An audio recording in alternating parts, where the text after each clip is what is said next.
Something weird is going on over in America right now, and it's developing really quickly to the point where now talk show hosts are getting banned from TV for speaking out against Donald Trump.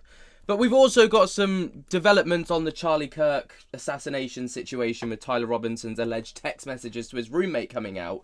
But a lot of people are starting to question whether this is actually real. We're going to start off with the text messages, then we're going to get into the revelations of Jimmy Kimmel, but also some things that Donald Trump has stated, like from an undercover recording, right, that has kind of come out, and it's quite disturbing to listen to. So, first of all, we're going to talk about the Charlie Kirk assassination, right? So, obviously, this has taken the world by storm. Tyler Robinson has been, or is being currently sentenced for it. It's likely he will face the death penalty in Utah, which, in my last video, if you watched that, you'll know that's incredibly unheard of.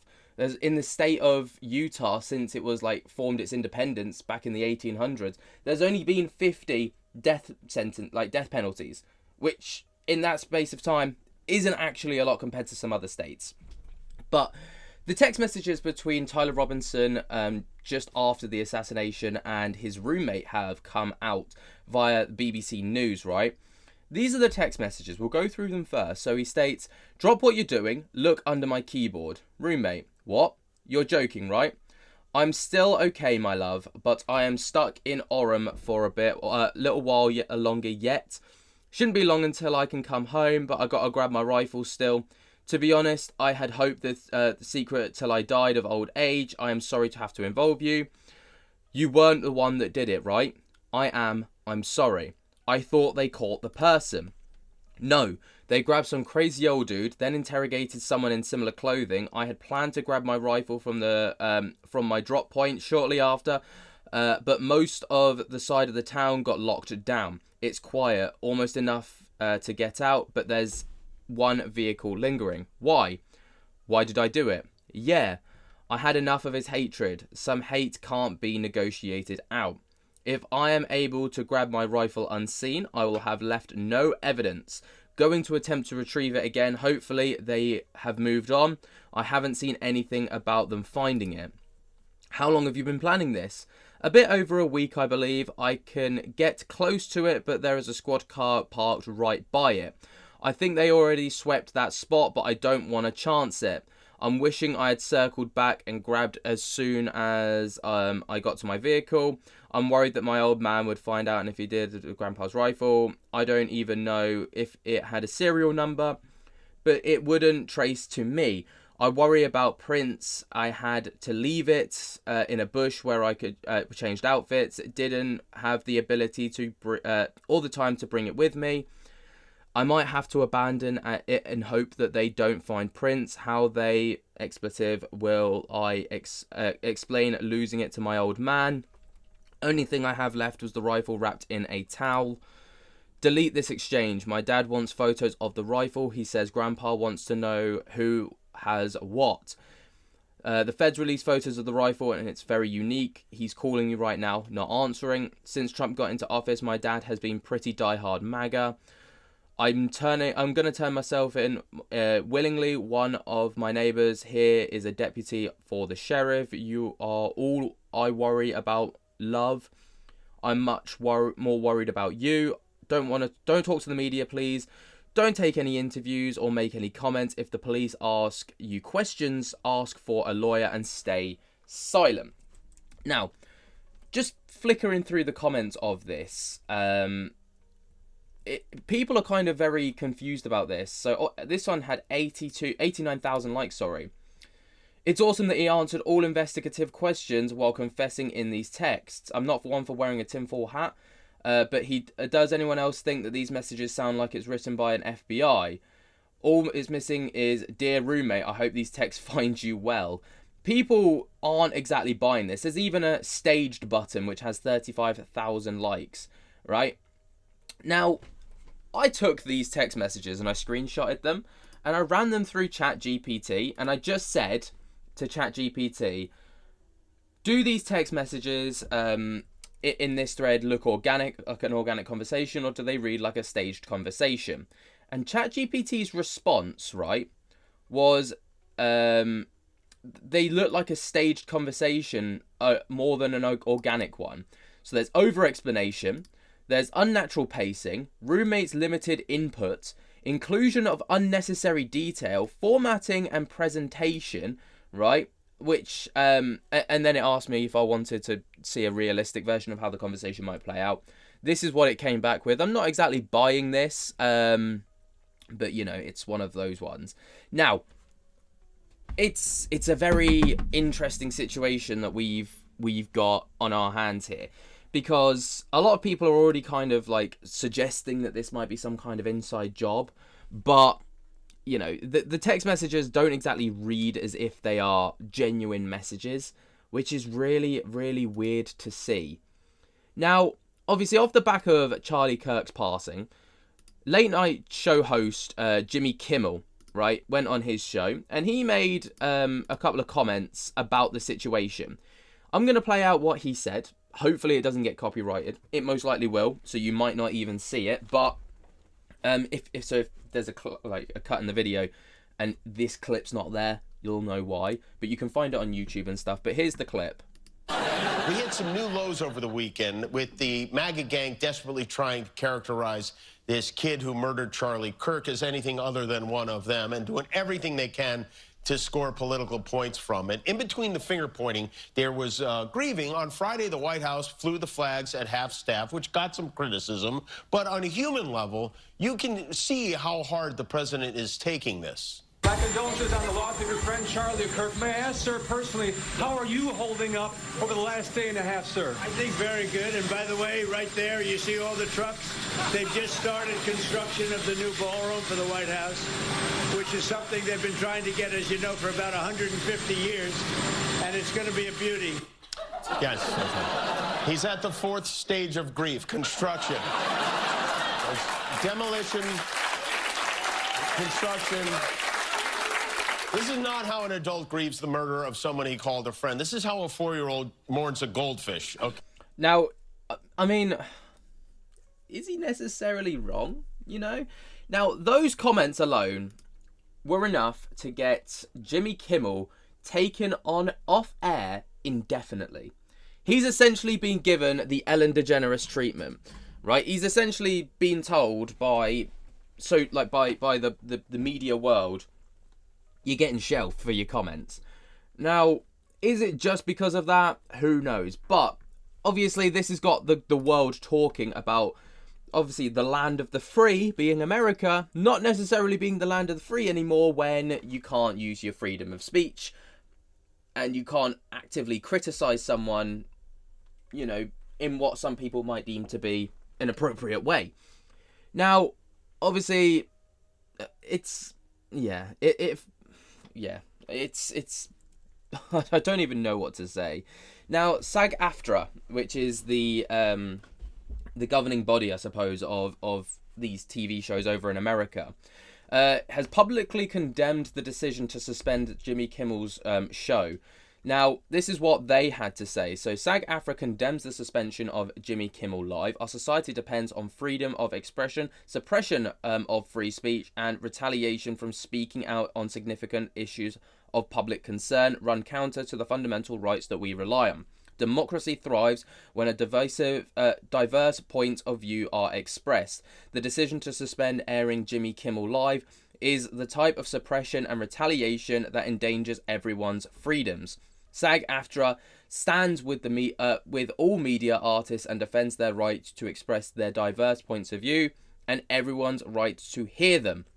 So they've obviously come out and stated, you know, they've basically condemned the action of taking this down. And a lot of people are saying, like, this is been a move from some TV corporations to try and score political points with Donald Trump to almost monopolize the TV world. Now, obviously, in America, there are some very stern anti-monopoly laws, which, for anyone that doesn't know, means that, like, we've just seen it with Google, for example. They had to let go of some of their key assets. I think it was last year, because they were basically monopolizing the tech world and the online world because they had the significant power over other industries, and they were basically just buying people out and monopolizing the tech industry and the online world, which meant that no one else really got a look in. And it's the idea is to let the little people kind of be able to have an opportunity as well against these juggernauts like Google. And it's the same with the TV industry. So take a little listen to this. So how do we make sense of the fact that late night host Jimmy Kimmel indefinitely lost his show because of comments he made Monday night in which he said that the MAGA gang was really trying hard to prove that Charlie Kirk's assassin was not one of theirs so that they could score political points? That's what he said. Well, follow the money.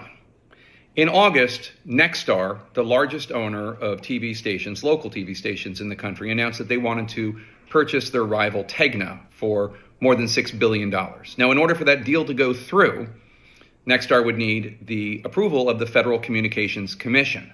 And in fact, they would need the FCC to lift the cap, a 39% cap that the FCC has, which is a rule that states no company can own enough TV stations to reach more than 39% of the households in the United States. And this deal going through would violate that cap. Obviously, that's the anti-monopoly law that I was talking about.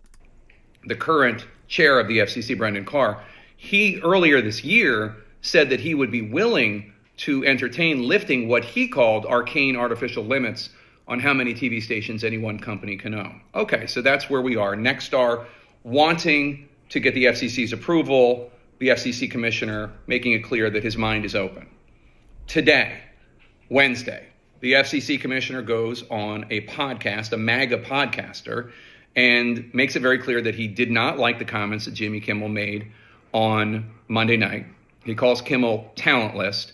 And then he says... So I think, again, Disney needs to see some change here, but the individual licensed stations that are taking their content, it's time for them to step up and say, this, garbage, to the extent that that's what comes down the pipe in the future, isn't something that we think serves the needs of our local communities. But this sort of status quo is obviously not acceptable where we are. You believe that? So he's calling on local TV stations to reject the Jimmy Kimmel show.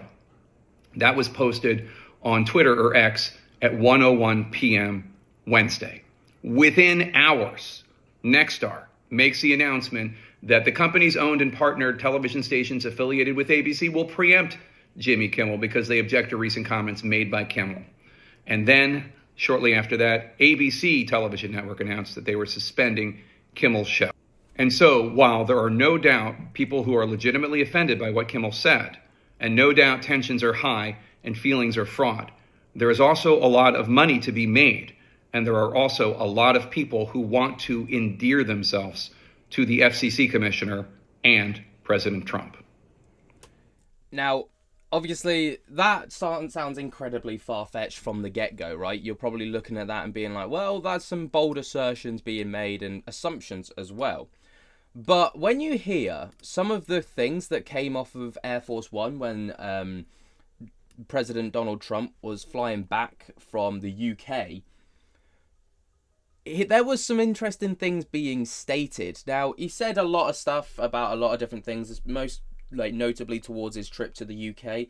But this also came up that he was caught on hot mic telling journalists that they are essentially not allowed to criticize him, which is insane.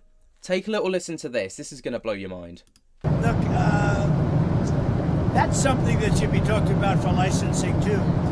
When you have a network and you have evening shows and all they do is hit Trump, that's all they do.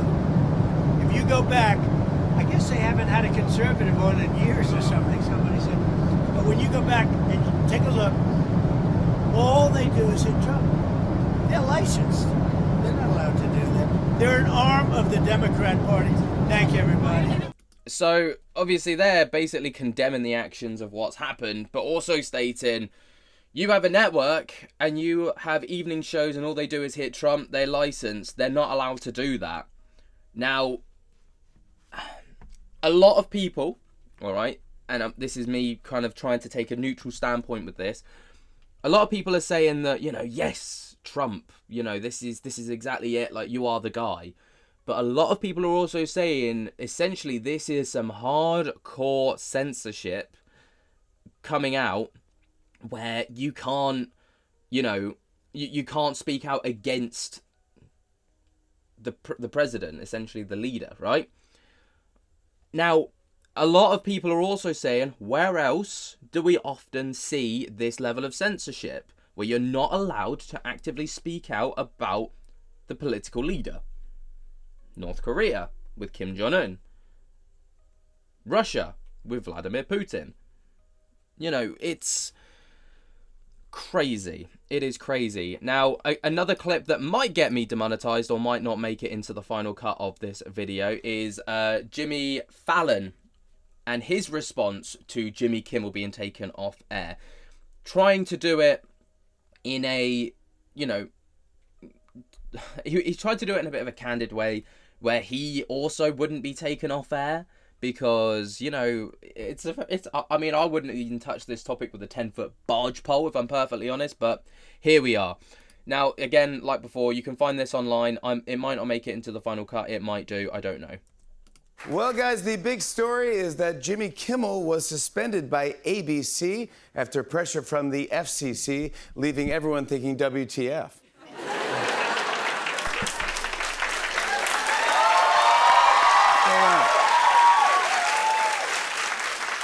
This morning, I woke up to 100 text messages from my dad saying, "I'm sorry they canceled your show." I go, "That's not me.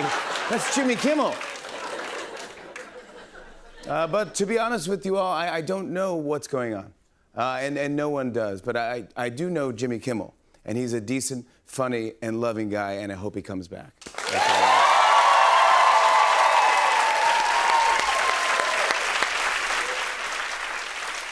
Yeah, a lot of people are worried that we won't keep saying what we want to say or that we'll be censored. But I'm going to cover the president's trip to the UK just like I normally would. Here we go. Well, guys, President Trump just wrapped up his 3-day trip to the UK, and he looked incredibly handsome.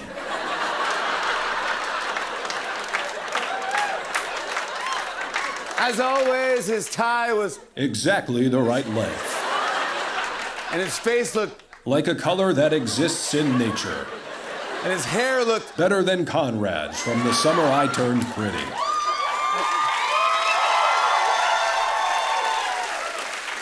During the trip, protesters managed to project images onto the sides of Windsor Castle of Trump standing next to his good friend, Jeff Goldblum. Even though his administration still insists that he's not in the Goldblum files, which we all know is absolute bull. True. Anyway, to sum it up, President Trump is making America great again by restoring our national reputation, reinvigorating our economy, and rebuilding our military. I hereby nominate him for the Nobel Peace Prize. And you can quote me on that. Obviously, you know, tongue-in-cheek, jovial. Wouldn't be surprised if he was the next one on the chopping block after that little shenanigan. Let me know what you guys think about this whole situation. Obviously, it's just one of those messy situations where, you know, it's taken quite a turn. You know, it all started out with, I don't know. If I speak, I am in big trouble. Let me know what you guys think down in the comments below. While you're down there, jump scare the hell out of the like button and subscribe. And until next time, I'll spook you later. Peace.